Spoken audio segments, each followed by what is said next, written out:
It tastes so much better. And I learned this when I was like 5. I wanted to buy a 10-speed bike. All my buddies were getting these nice, and I had this crummy 1-speed bike that was put together with like 4 different bikes. You know, I told my dad, I said, "Hey Dad, can I get a 10-speed bike?" And he was like, "Sure, son. You just need to work for it."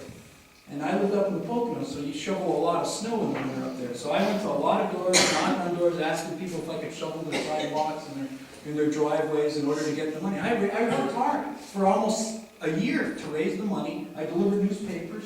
I did all sorts of stuff, but you get all that in there, and you get that, and you go down to the bike shop, and you pull all your money out, and you stick it on the counter, and you walk out to that bike, and you say, "It's yours." So when you go to your buddies, and your buddies had their mom buy their bike, you get to look at it and go, "Yeah, this is my bike. I bought this bike." It tastes different. It feels different when you ride your bike. It wasn't just given to you. You take care of it because you know how much it costs. And you say, "Look, I'm not going to let you," and I wouldn't let anybody ride it. That was the other thing. So this is my bike. I'm not going to let you guys ride my bike. I worked hard for this bike. You protect those things that you work hard for. We've given that away in this country. We've got to get it back. There's nothing wrong with working hard and benefiting from the fruit of your labor. The other side tells you that's evil. The other side wants to change the playing field, and they want to gear it for outcome. The Republican Party, and if you're a true believer in the free spirit and the free enterprise system, we believe in gearing it for opportunity. The beauty of this country is no matter where you come from, you get a same shot as everybody else. If you work hard, you obey the laws, and you raise your children in a moral and ethical way, and to teach them to stay out of trouble, each generation does better than the last. My grandparents immigrated from Italy. My grandfather worked in the coal mines of Pennsylvania till it killed him. My grandmother was a seamstress. They busted their butts so that my dad would have a better life than my grandfather. And then my dad worked a full-time job at an army depot in Pennsylvania, and then worked nights and weekends as a part-time police officer in the town that I lived in, just so my brothers and I would have a better leg up, and we have. But right now in this country, this is the first time in generations that the current generation is going to leave the country to the next generation worse off than it was before when they took it. And that is sad. The spirit in this country was you always set the next generation up for success and leave it to them better than when you got it from the generation before. But we're blowing it. We're stealing from our kids, we're stealing from our grandkids, and we're actually stealing from our great-grandkids.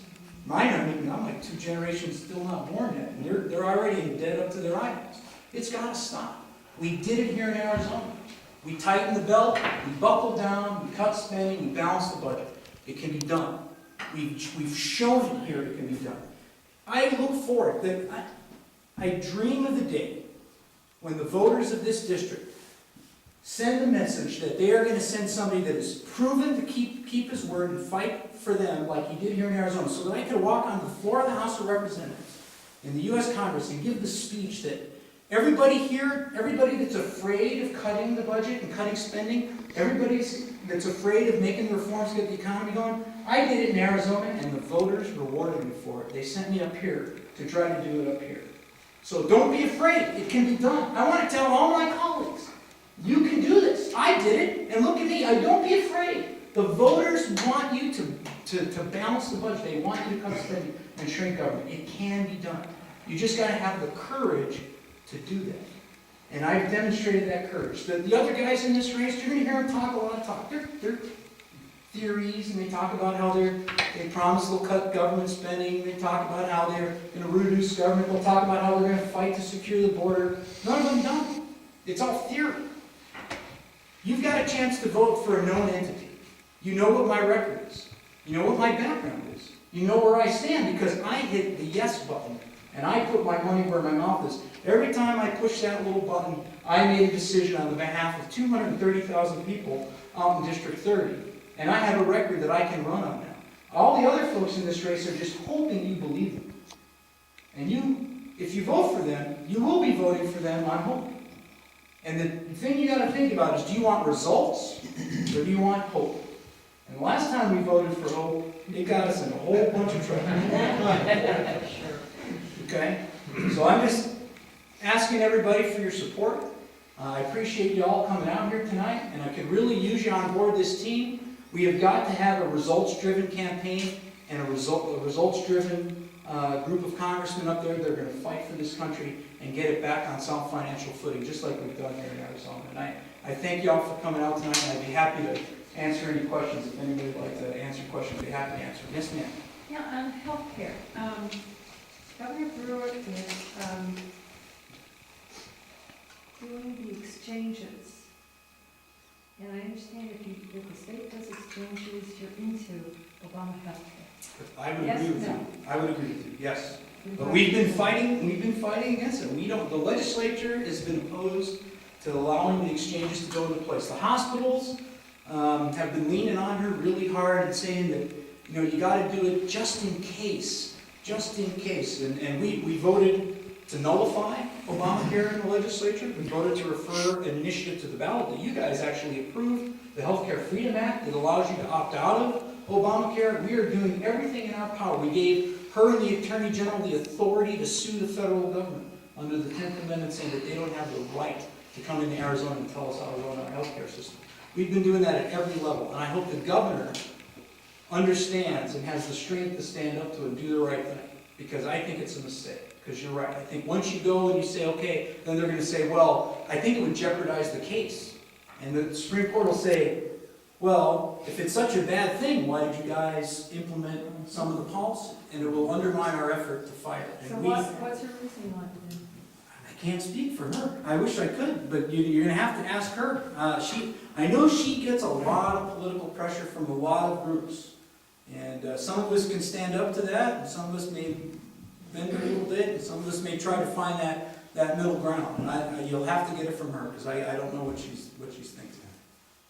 What, when you get back to Washington D.C., what is one of the things you're going to do to secure the border?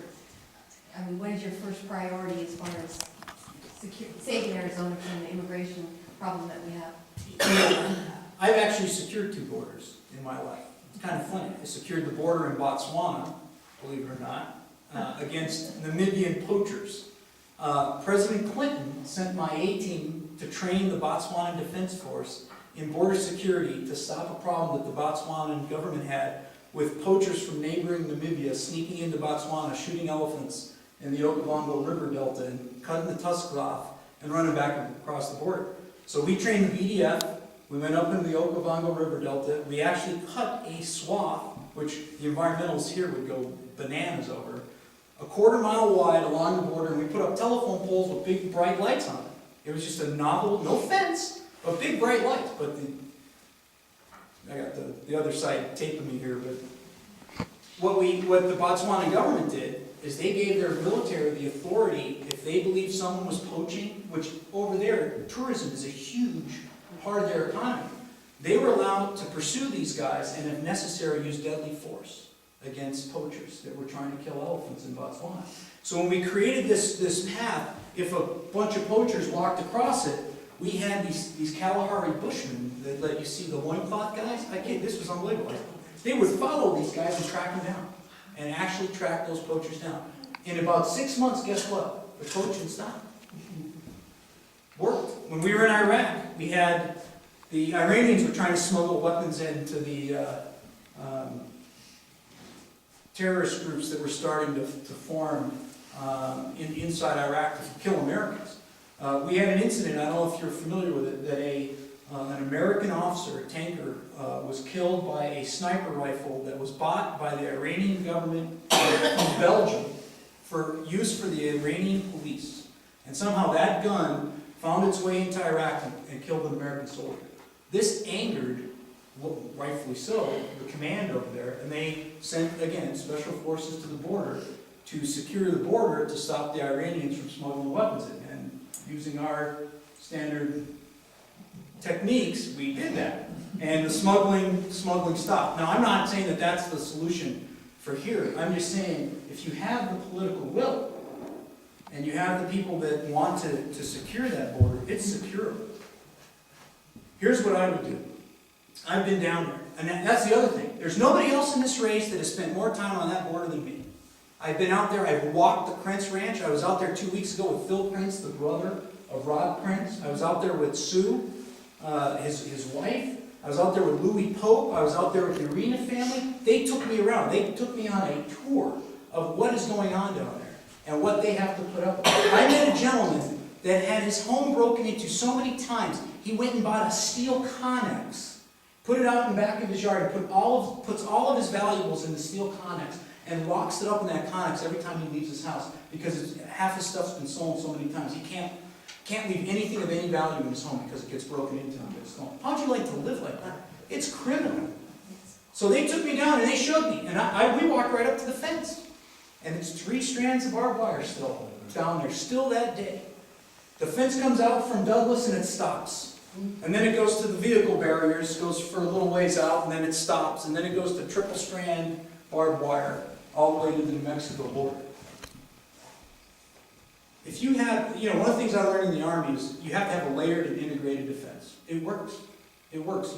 We used to use it during Desert Storm. We used minefields to channel the enemy into an area where we can control. In this case, you would use fencing and other devices to channel them into an area. There's areas that you can't control, obviously, because the terrain is bad. That's understandable. But where you can build a fence, you need to build a fence.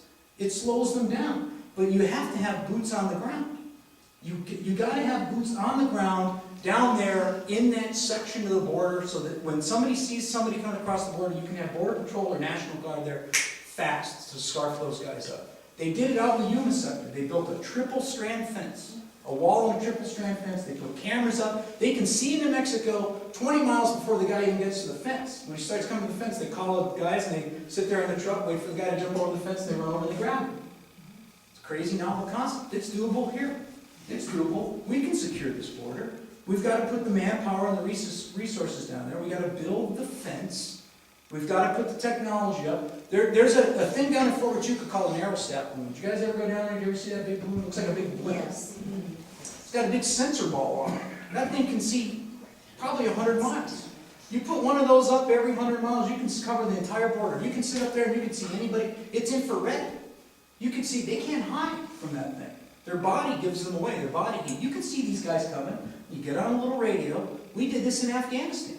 After Anaconda, we were chasing the Taliban through the mountains. We had gunships and Predators up there with thermal images calling down to us the grid coordinates of where the bad guys were. And then we would go get them. We would go right to them. They would talk us right into within 5 feet. They were hiding behind rocks and in little pine trees and cracks and crevices, but we find those guys. The technology is out there. We can do that down here. We can put fixed-wing aircraft, just manned, simple little Cessnas with a couple people with some eyes out there flying that border with radios to talk to the guys on the ground. We could put more than one agent. I actually watched, while I was down there, we watched one Border Patrol Jeep chasing these illegal aliens through this ditch. And then the guy we watched, we were looking through the binoculars. He jumped out and he tackled one guy and handcuffed him. And then he just sat there and then the rest of them just kept running away. And I looked at Tony Arena and I said, Tony, what the heck? Why isn't he going? He goes, Border Patrol policy says that when they apprehend somebody, they can't leave them. And there's one agent, and he has to stay there with that apprehension, and until the rest of the agents get there, the rest of them get to go. And I'm like, you gotta be kidding me. I said, you can't zip tie him and throw him in the back of the truck and just run and go get the next guy? And they said, no, that's their policy. I'm like, the policies stink. We've got to review the policies that the Border Patrol has. The rules of engagement stink. They've got their hands tied. There's a lot of good police officers and agents out there. Unfortunately, one of them was murdered right down there in Rio Rico. Because the policies that they have to fight under and defend the border under stink. We got to revamp it. So it's multiple things. Layered and integrated defense, review the policies of the Border Patrol, the rules of engagement, and get some technology down there and have the tools in the world to actually finish the job and build the fence. And that's the comprehensive approach that I would use. So let me ask this guy right here. Frank, I'm convinced that the Democrats in this district are so afraid of Republican votes in Saddlebrooke and Oro Valley that they're going to put an incumbent Republican in before it becomes CD2. So they're running a sympathy candidate. Now, what is your strategy to overcome this? Well, first I have faith in the voters. And I think that they're not gonna fall for the old sympathy strategy. Mr. Barber, you know, everybody understands what he went through. It's a tragic thing. I've seen people that have been shot before. Like I said, I treated a lot of them. You know, there are a lot of folks that have been wounded or shot, and you know, they don't claim that they have an entitlement to run for Congress just because they've been shot at or shot.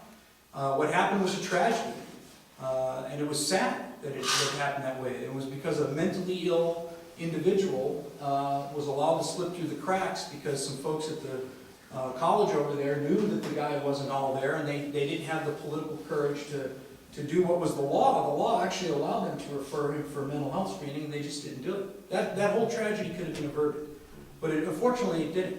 But you know, and again, there are veterans out there. Russell's nephew, actually, your sister, I met her at that. She does those events for the wounded warriors and stuff, and you know, you see those guys, and you know, they lost legs, they lost arms, they've lost other things too, including the psychological fact.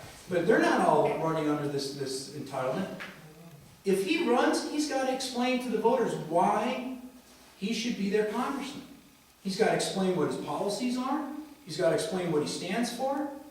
He's got to tell them what he plans to do when he gets to Washington. Is he going to support the current administration's socialist policies that are bankrupt in this country? Is he going to do something different? Is he going to fight to secure the border? Is he going to try to get more National Guard and more resources down there? Or is he just going to do lip service? I mean, he's got to explain that. So we'll see how it goes. I have faith in the voters. I do. And I believe if our message gets out there and we say, look, we've got the experience, we've got the record, we've balanced the budget, we've cut spending, we've done it. And we have the ability to secure the border and the political will, and I'll go up there and I'll fight for that. I believe the voters will be wise enough and smart enough to make the right decision, and they won't get sucked into the sympathy excuse. I mean, really. I mean, again, it's tragic what happened, but that doesn't mean, you know, that just because of the tragedy that you gotta, you know, automatically send a guy up there just because he was involved in a tragic thing. I just don't think that's, I just give the voters more credit than that. And I think it's a mistake that the Democratic Party has. If they honestly think that that is going to be their strategy, I want them to do that because, again, I have more faith in the voters than they do. I think the vote, now if Mr. Barber has great ideas and the voters vote for him because of his ideas, that's the system. But I believe the voters are going to make a good choice. And I have a record in sort of a reputation for being blunt and brutally honest sometimes. And I've had so many people tell me that it's refreshing. It may drive the media crazy, it may drive the moonbats crazy, but they go, you know what, at least you know, sometimes I don't agree with you, Frank. You say some things that kind of rub me the wrong way, but at least I know you're honest. You're not throwing baloney at me. You know, some people don't like what I say, but you know, I tell you straight. It may rub you the wrong way. I'm human. I've been married, I'm going to be married 20 years in March to my wife, Leslie. And trust me, we've had those moments where she and I don't agree as well. But we've been happily married for 20 years. You know, so you got to understand that, yeah, I may say some things that torque you a little bit. Call me, email me, let me know, and we can talk about it. But I'm going to tell you straight. And until I get educated otherwise, you know, I'm going to give it to you the way I see it. And if you don't believe it, that's the case, you let me know. And if you make a good case to me and we can discuss it, I've changed my mind on several issues. But people have sat down with me and they've walked me through the facts and educated me and helped me make a better and informed decision. I'm willing to do that. But I don't come to me on the emotional side. Al will tell you I'm not a big touchy-feely guy. If you come up and say, well, I just feel that this is the right thing to do, you're probably going to lose that battle.